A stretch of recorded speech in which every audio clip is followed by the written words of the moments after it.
Blood pressure വന്നിട്ട് തളർന്നിട്ട് പാരലൈസൈസ് പിടിക്കാന്നൊക്കെ പറയും.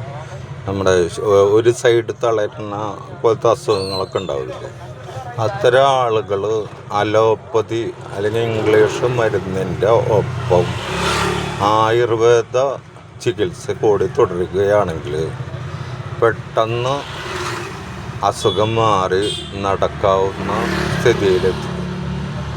അപ്പോൾ സാധാരണ എല്ലാവരും ചെയ്യുക, ഈ അലോപ്പതി ഡോക്ടർമാരോട് ചോദിക്കും ആയുർവേദ മരുന്നും കൂടി ഇതിനോടൊപ്പം ചെയ്യട്ടെ എന്ന് ചോദിക്കും. അപ്പോൾ അവർ ഉറപ്പായിട്ടും പറയുക അത് വേണ്ട എന്നാണ് പറയുക.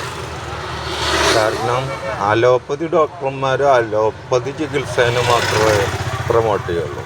ആയുർവേദ ഡോക്ടർമാർ വേദവൈദ്യന്മാരും ആയുർവേദ ചികിത്സേനെ മാത്രമേ പ്രൊമോട്ട് ചെയ്യുള്ളൂ. ഹോമിയോ ആണെങ്കിൽ ഹോമിയോനെ പ്രൊമോട്ട് ചെയ്യും, സിദ്ധയാണെങ്കിൽ സിദ്ധേനെ പ്രൊമോട്ട് ചെയ്യും. അപ്പോൾ ഞാൻ പല ആളുകൾക്കും ഇത് പറഞ്ഞു കൊടുക്കാറുണ്ട്. അതിൽ എനിക്ക് ഏറ്റവും പ്രധാനപ്പെട്ട ഒരു ഗുരുതുല്യനായ വ്യക്തിക്ക് അത് പറഞ്ഞു കൊടുത്തിട്ട് ആൾ അലോപ്പതിയുടെ ഒപ്പം സൗജന്യമായി ചികിത്സ, ആയുർവേദ ഒട്ടുമിക്ക കാര്യങ്ങളും സൗജന്യമായിട്ട് ചികിത്സ തരുന്ന ഒരു ആയുർവേദ ഹോസ്പിറ്റലുകൾ ഗവൺമെൻറ് ഹോസ്പിറ്റലുണ്ട്. പക്ഷേ അതിനേക്കാൾ ഉപരി ഗുരുവായൂർ ദേവസ്വത്തിൻ്റെ ഹോസ്പിറ്റലുണ്ട്. അപ്പോൾ ആളോട് ഞാൻ പറഞ്ഞതിൻ്റെ ഭാഗമായിട്ട് ഒരു അലോപ്പതി ചികിത്സയുടെ ഒപ്പം ആയുർവേദ ചികിത്സയും നടത്തി പൂർണ്ണ ആരോഗ്യവാനായിട്ട് ഇപ്പോൾ ആളുടെ ജോലി ചെയ്തുകൊണ്ടിരിക്കുന്നു. ജോലി ചെയ്യാൻ പോലും പറ്റാത്ത രീതിയിൽ ഉള്ള ഒരു ബുദ്ധിമുട്ടിലൂടെ കടന്നുപോയ വ്യക്തിയാണ് ആൾ. കരാട്ടെ, കളരി, യോഗ അതിൽ ഒരു ഗുരുനാഥൻ ആണ്.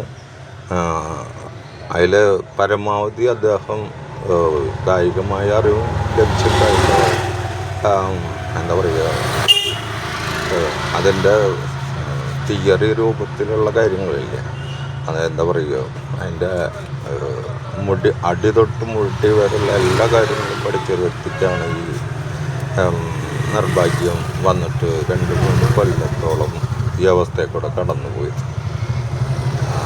അപ്പോൾ നിങ്ങൾ പ്രത്യേകം ശ്രദ്ധിക്കുക, പ്രഷർ ആയിട്ടൊക്കെ. പിന്നെ ഞാനൊരു കാര്യം കൂടി പറഞ്ഞത്, കടവത്ത് ആയുർവേദ എന്ന് പറഞ്ഞിട്ട് നമ്മുടെ മുണ്ടൂരിൽ നിന്ന് മെഡിക്കൽ കോളേജിലേക്ക് പോണ വഴിക്ക് ആൽത്തറ സെൻറ്ററിൽ ഒരു സ്കൂളൊക്കെ ഉണ്ട്. ആൽത്തറ എന്ന് പറയുമ്പോൾ അവിടെ ആലുണ്ട്. അവിടെ ഒരു കമ്മ്യൂണിറ്റി ഹാളൊക്കെ ഉണ്ട്. അവിടെ ഒരു നിതിൻ കടവത്ത് എന്ന് പറഞ്ഞിട്ട് കടവത്ത് ആയുർവേദ നടത്തുന്ന ഒരു നിതിൻ ഡോക്ടറുണ്ട്. ആളെനിക്ക് പ്രിൻ്റിംഗ് പ്രസ്സിൽ നോട്ടീസൊക്കെ അടിക്കാൻ തരാറുള്ളതാണ് പരസ്യത്തിന് വേണ്ടിയിട്ട്. ഇന്നിപ്പോൾ അദ്ദേഹത്തിന് അധികം പരസ്യം ചെയ്യേണ്ട, അത്യാവശ്യം ആളുകൾ അവിടെ ചികിത്സ ചെയ്ത് സുഖമായിട്ട് പോകുന്നുണ്ട്. അപ്പോൾ ആൾ പറഞ്ഞ ഒരു അനുഭവ കഥ പറഞ്ഞതാണ്. ആളുടെ ഏറ്റവും ഉറ്റ സുഹൃത്തായ ഒരു അലോപ്പതി ഡോക്ടർ, അതായത് ഇംഗ്ലീഷ് മരുന്നിൻ്റെ ഡോക്ടർ, ആ ഡോക്ടർ എന്തോ ആക്സിഡൻറ്റിൻ്റെ ഭാഗത്ത് എന്തോ കാര്യമായിട്ട് തളർന്ന് കിടന്നു. അപ്പോൾ ഒരുമിച്ച് വളർന്നൊരു കൂട്ടുകാരാണ് അവർ. അപ്പോൾ അലോപ്പതി ഡോക്ടർമാർ പറഞ്ഞു ഒരു കാരണവശാലും ഇനി ഇദ്ദേഹം എഴുന്നേറ്റ് നടക്കില്ല. അപ്പോൾ ആ ഡോക്ടറുടെ അച്ഛൻ, ഇതൊന്നും ഈ പറയുന്ന ദിതേഷ് ഡോക്ടർ അറിഞ്ഞിട്ടുമില്ല, കേട്ടിട്ടുമില്ല. ഈ MBBS ഡോക്ടറുടെ അച്ഛൻ നിതീഷ് സാറിനെ വിളിച്ചിട്ട് വരാൻ പറഞ്ഞു. അവിടെ ചെന്ന് നോക്കിയപ്പോഴാണ് സ്വന്തം ഇൻറ്റിമേറ്റ് കൂട്ടുകാരൻ തളർന്ന് കിടക്കുന്നത്. കാര്യങ്ങളൊക്കെ പറഞ്ഞു, എന്തെങ്കിലും ചെയ്യാൻ പറ്റുമോ ചോദിച്ചു. അങ്ങനെ ആ സാറിനെ കടവത്ത് ആയുർവേദ ഹോസ്പിറ്റലിൽ കൊണ്ടുവന്ന് ചികിത്സിച്ചു. ആൾ നടന്നു പോയി. അതുപോലെ നിതീഷ് ഡോക്ടർ എന്താ പറയുക, ശരത് പവാറിൻ്റെ മോനെ വരെ ചികിത്സിച്ചുള്ള ആളാണ്. അന്ന് നിതീഷ് ഡോക്ടർ സ്വന്തം സ്ഥാപനത്തിൽ നിന്നിട്ടല്ല ചികിത്സിച്ചേക്കുന്നത്. ക്ലാസിക്കൽ ആയുർവേദം എന്ന് പറയുന്നത് പാവർട്ടിയിലെ ബ്രാഞ്ചുള്ള ലൈസ മാഡത്തിൻ്റെ എന്താണ് BMS ആൻഡ് MD ഉള്ള ലൈസ മാഡത്തിൻ്റെ സ്ഥാപനം. അത് ചിറ്റിലപ്പള്ളിയിലൊരു ബ്രാഞ്ച് ഉണ്ടായിരുന്നു. ചിറ്റിലപ്പള്ളി അവിടെ ഒരു വലിയൊരു മുസ്ലിം സ്കൂളില്ലേ, എന്താണ് അങ്ങനത്തെ എന്തോ പേരുള്ള സ്കൂളിൽ, അവിടെ നിന്നാണ്ട് കഴിഞ്ഞ റൈറ്റ് സൈഡിൽ ഒരു വലിയൊരു ടൂറിസ്റ്റ് ഹോമുണ്ട്. ആ ടൂറിസ്റ്റ് ഹോമിൽ എന്താ വൈദ്യരത്നം പറഞ്ഞിട്ടാണ് മാഡത്തിൻ്റെ മറ്റൊരു ആയുർവേദത്തിൻ്റെ സ്ഥാപനത്തിൻ്റെ പേര്. അവിടെ തന്നെ ഇപ്പോൾ പറമ്പന്തള്ളി ശിവക്ഷേത്രത്തിൻ്റെ അവിടെയും ഈ പറയുന്ന ലൈസ മാഡത്തിന് 3 നിലയുള്ള അത്യാവശ്യം ബെഡും അതുപോലെ മരുന്ന് ഉണ്ടാക്കാനും പഠിപ്പിക്കാനും ഒക്കെ ഉള്ള എല്ലാ സൗകര്യങ്ങളുള്ള ഒരു ഹോസ്പിറ്റൽ പറമ്പന്തള്ളി ശിവക്ഷേത്രത്തിൻ്റെ അവിടുന്ന് റൈറ്റ് പോയി ഒരു അയ്യപ്പ സ്വാമി ക്ഷേത്രത്തിൻ്റെ അവിടേക്ക് വേറെ വഴിക്കൂടിയും വരാം. ചിറ്റിലപ്പള്ളി വഴിക്ക് കോൾപ്പാടത്തിൻ്റെ ഇടയിലുള്ള റോഡിൽ കൂടിയും വരാം.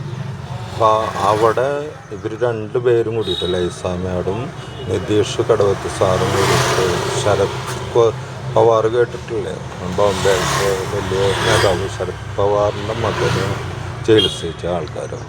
അപ്പോൾ ഈ ആയുർവേദ സംബന്ധമായിട്ട് ക്ലാസിക്കൽ ആയുർവേദക്ക് ഞാൻ 8 കൊല്ലം 1 മാസം 1 ലക്ഷം കോപ്പി വീതം നോട്ടീസ് അടിച്ചു കൊടുത്തു.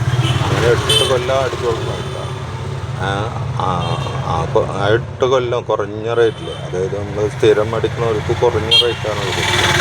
അങ്ങനെ അടിച്ചു കൊടുത്തിട്ടുള്ള ഒരാളാണ്. ഈ ആയുർവേദ സംബന്ധമായ ചികിത്സയെക്കുറിച്ചിട്ടുള്ളൊരു പ്രാഥമിക വിവരങ്ങൾ എനിക്ക് ഇതിലൂടെ കിട്ടിയിട്ടുണ്ട്.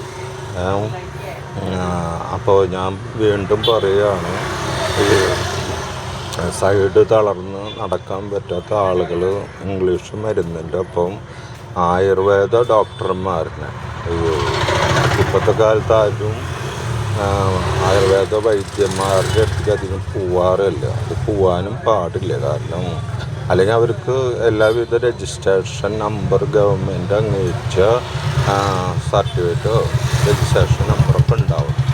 അപ്പോൾ ഇപ്പോഴത്തെ കാലത്ത് എല്ലാവരും ആയുർവേദത്തിൽ BMS അല്ലെങ്കിൽ MD എടുത്ത ആളുകളുടെ അടുത്തേക്ക് പോകണം.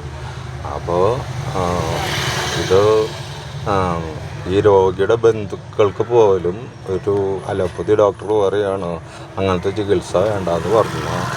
രോഗികളുടെ ബന്ധുക്കൾ പോലും വേണ്ട എന്ന് പറയുന്നൊരു കാലഘട്ടമാണ്.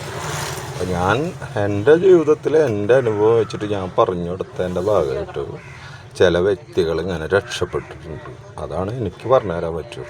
അല്ലാതെ അലോപ്പതി ഡോക്ടറോ അല്ലെങ്കിൽ ആയുർവേദ ഡോക്ടറോ സിദ്ധ ഡോക്ടറോ ഹോമിയോ ഡോക്ടറോ എന്നല്ല ഞാൻ. എനിക്കത് പറയാൻ പറ്റാവുന്ന ഒരു അഭിപ്രായം പറയാൻ പറ്റുന്ന ഒരാളാണ്. അത് സക്സസ് ആവില്ല എന്നത് നിങ്ങൾ പരീക്ഷിച്ച് നോക്കിയാലേ നിങ്ങൾക്ക് അതിൻ്റെ ഉത്തരവും പ്രതിഫലം കിട്ടുള്ളൂ.